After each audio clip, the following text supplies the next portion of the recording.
In early human history, zip lines were used to transfer supplies across dangerous terrain.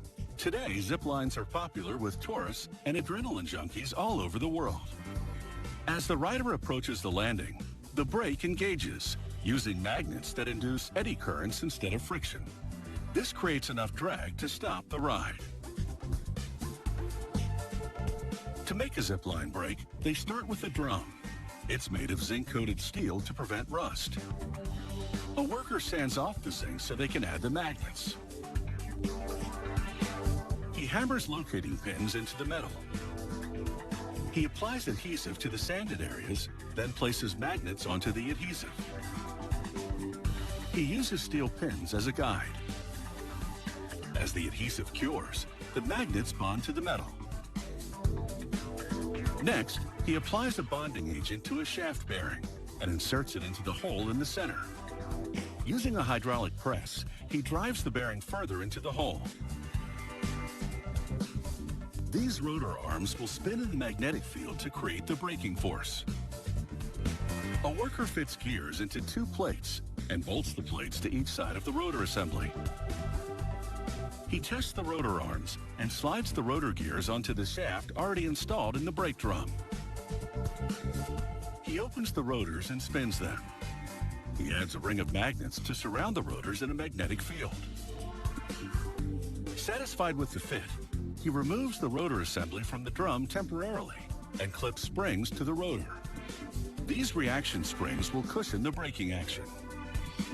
Now, a worker reinstalls the rotor device in the brake drum. He places the magnetic ring back on top. The strong magnetic attraction secures it to the assembly. The next part is a large ring with more gears inside it. He hammers and then screws it in place. He spins the assembly again to confirm it's functional. He installs the final two gears on the end of the shaft. This completes the core of the zipline brake. Another employee stitches a nylon hand grip to tough synthetic webbing. When this webbing is pulled out of the brake, it will set the rotor arms in motion to create the eddy currents that are the braking force. After protecting the brake core with a metal plate, a worker puts the unit in a plastic case.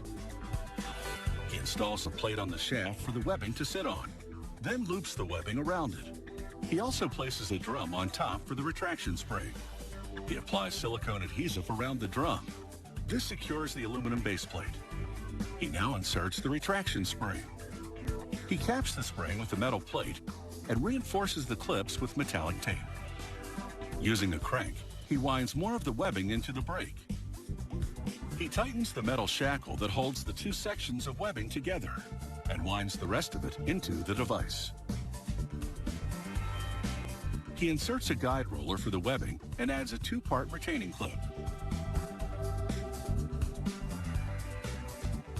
He secures the clip with a rounded metal pin.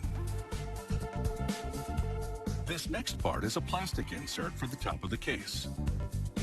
He screws a nut onto the shaft to lock down the insert.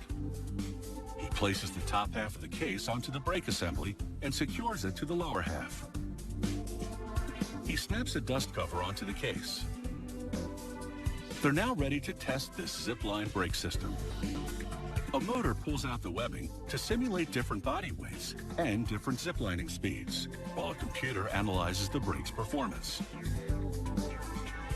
With magnetic zipline brakes, riders can come down at a wide range of speeds, but still slow down at the same rate, ensuring that everyone has a fun but safe ride.